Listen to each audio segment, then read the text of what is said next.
Nuestra travesía comenzó la fría mañana del 5 de marzo de 2012, donde nos embarcamos en una de las excursiones más memorables de nuestras vidas. Luego de un corto viaje en avión desde Bogotá hasta Santa Marta, iniciamos nuestro trayecto con destino a Ciudad Perdida. La primera etapa de nuestra expedición fue una pequeña localidad cerca del corregimiento de Palomino, donde después de comprar gran cantidad de comida y provisiones para nuestro viaje, nos dividimos en 4 vehículos y en los que tendríamos que recorrer un trayecto de aproximadamente 2 horas hasta llegar al municipio de Machete Pelado.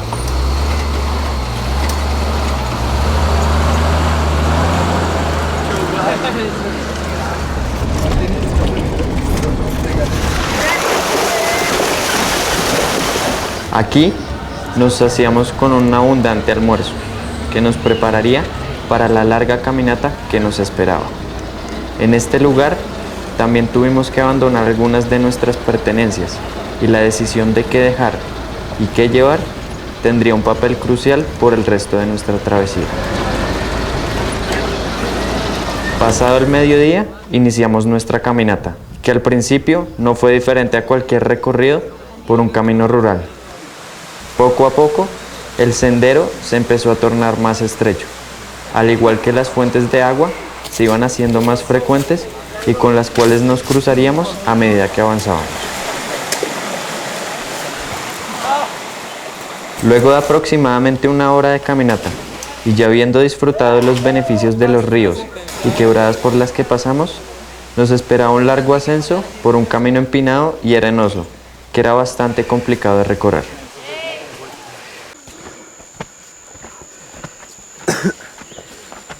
Está muy fácil, está muy relajado.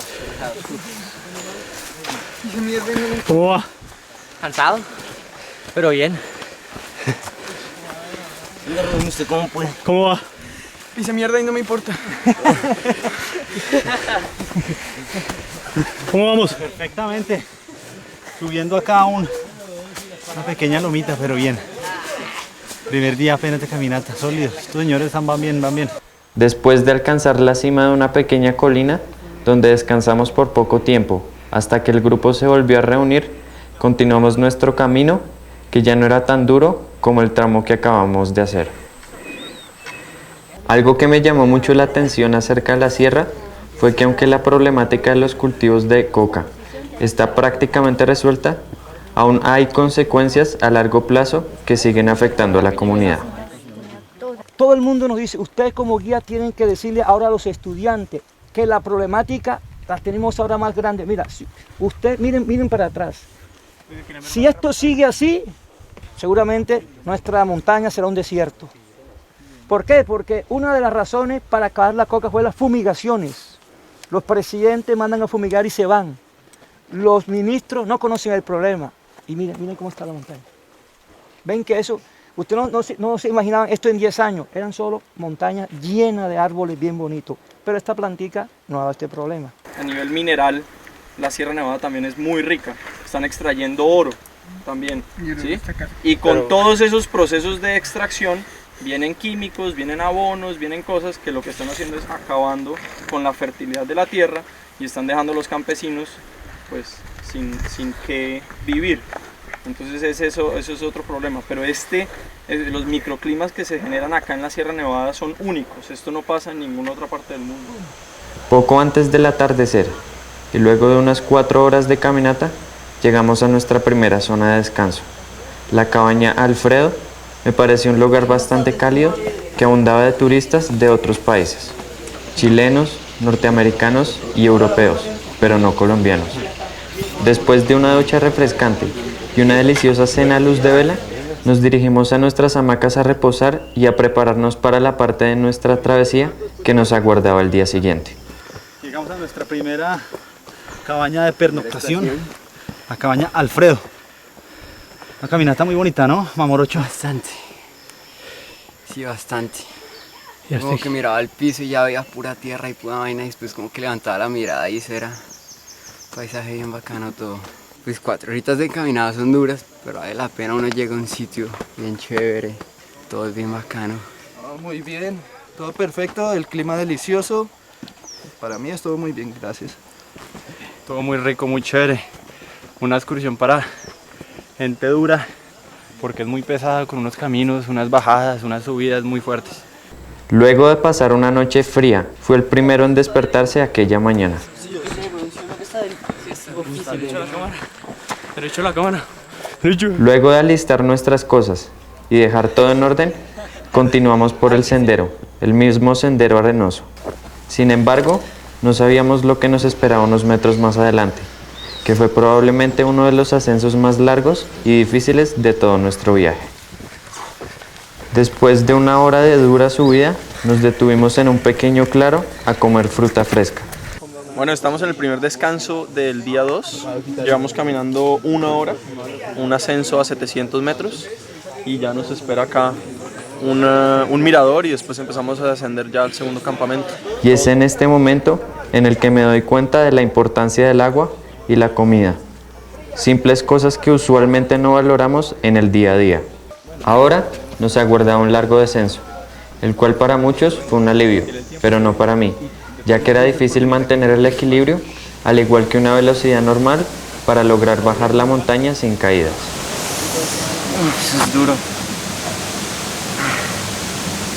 Pero bien, bien. ¿Por qué duro? Es que la bajada, mantener el equilibrio es complicado, o sea, uno se cae fácil como es arena. Pero, bien. No, esto es muy fácil. Los que quieran vengan. Si quieren relax. Dura en bajada. ¿Cómo le fue? Bien, me caí pero bien. ¿Se cayó? Sí. Al terminar el descenso, llegamos a una pequeña quebrada en la que muchos de mis compañeros decidieron meterse para refrescarse después de la larga caminata en subida y bajada que ya llevaba alrededor de 2 horas. También vi a muchos otros que decidieron curar las heridas que el camino les había provocado.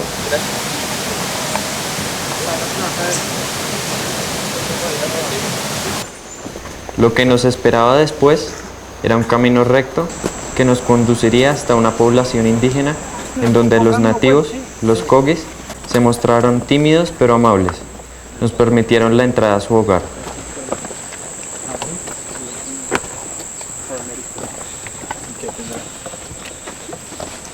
Uno de los miembros de su comunidad, llamado Fermín, a quien al principio me tomó un poco de trabajo ponerle atención, pero poco a poco sus narraciones y perspectivas acerca de su cultura y de la situación de la sierra fueron dándonos una visión de cómo es la vida en este lugar. Cuando el muchacho o el joven cumpla 18 años, eso es una obligación que tiene que recibir tu pueblo, según la costumbre o según la tradición. Luego de escuchar a los indígenas, nos dirigimos al último tramo que nos llevaría a nuestro segundo lugar de descanso. En este camino fue donde empecé a sentir los efectos de las largas jornadas de caminata. Al llegar a nuestro asentamiento, lo primero que hicimos la mayoría fue alistarnos para bajar a un río de agua helada, pero con el calor fue necesaria y muy refrescante. Así es la sierra, calor o frío o lluvia. Esa fue una tarde para descansar. También hubo tiempo para meditar sobre el lugar en el que nos encontrábamos. La noche simplemente fue para esperar el día siguiente. El tercer día fue uno de los más importantes. Fue en este trayecto que me di cuenta cómo había cambiado el paisaje en el que nos encontrábamos. En los primeros 2 días, el camino había sido arenoso y el clima había sido soleado y agradable. El que recorríamos ahora era de tierra oscura y el clima era lluvioso. En este tramo del camino me caí varias veces debido a la dificultad de la travesía. El terreno era resbaloso. En esta clase de aventuras puede pasar de todo en una sola experiencia. Por ejemplo, en este trayecto hicimos una de las caminatas más cortas de la excursión y aunque fue una de las más difíciles, fue también una de las más beneficiosas. Por último, llegamos al campamento de Romualdo, la cabaña del Mamo que nos acompañaría hasta Ciudad Perdida al día siguiente. El resto del día fue similar al anterior. Aquella tarde lluviosa no hubo mucho por hacer, además de quedarnos hablando en el comedor hasta el anochecer. Por fin había llegado el gran día. Íbamos a conocer el lugar por el que habíamos estado caminando por más de 3 días. Ahora tan solo nos encontrábamos a un cruce de un río y a 1200 escalones de llegar a Teyuna, la ciudad perdida.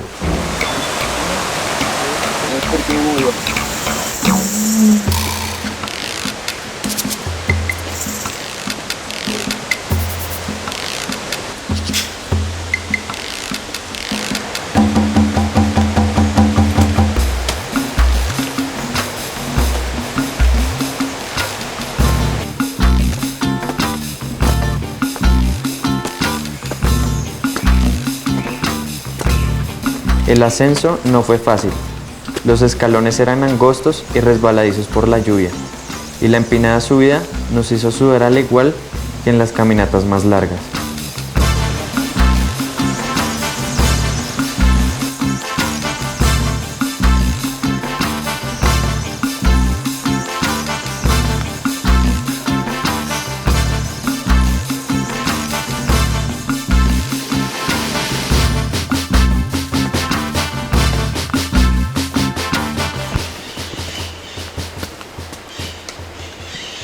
Finalmente, en la bruma, divisamos una terraza apenas unos metros adelante de nosotros y habíamos llegado a nuestro objetivo.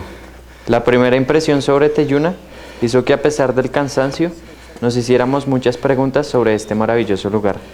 Algunas iban teniendo respuesta inmediata por parte del mamo y de los guías, pero las otras, las de carácter científico, nos las responde uno de los primeros expedicionarios que llegó a Ciudad Perdida, Mauricio Londoño Paredes, quien subió a la Sierra Nevada en 1974 a realizar trabajos antropológicos. Ciudad Perdida es un desarrollo urbano de alguno de los grupos Tairona con el fin de poder avanzar en su desarrollo económico y social.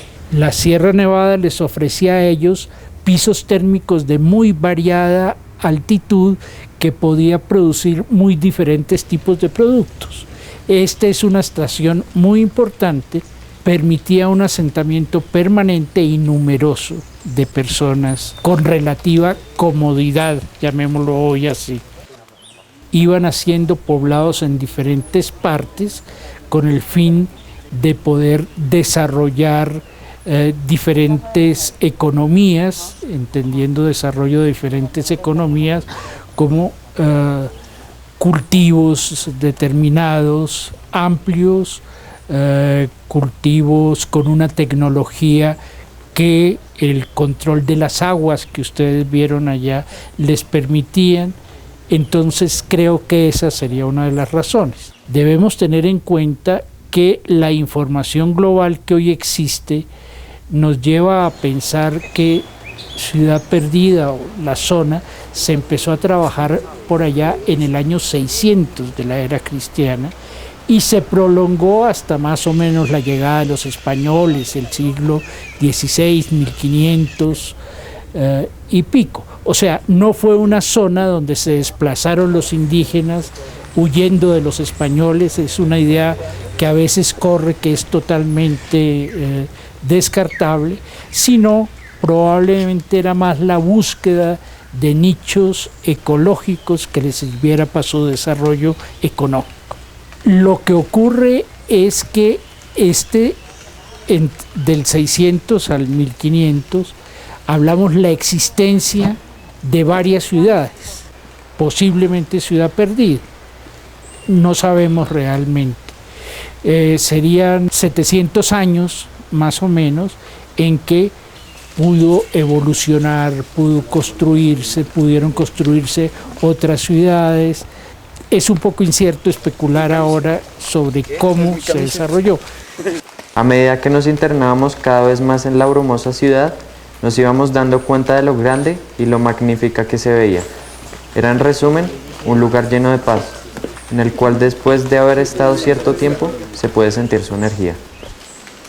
Culturalmente es un indicador del desarrollo socioeconómico de este grupo indígena. Pero más allá de eso es cada uno de los detalles que ustedes vieron. El camino es una construcción específica para camino. Las corrientes de agua es una construcción específica para el manejo de las aguas. Las terrazas son un dominio del ambiente para evitar erosiones fuertes. Es un dominio para aprovechar el cultivo de algunos tipos de plantas. O sea, culturalmente es rico porque le ofrece a usted todas las expresiones del concepto de cultura desde el punto de vista antropológico, o sea, todo ese conjunto de arte, economía, tecnología, etcétera, etcétera, que conforma esa idea. Yo me baso en el trabajo realmente que hicieron Gilberto Cadavid y Luisa Fernanda Herrera, que son, digamos, los sumos sacerdotes del conocimiento de la zona. La piedra se obtiene en la zona, el arrastre de todos modos con esas pendientes y todas estas cosas exigió una adecuación de caminos diferentes a los caminos utilizados.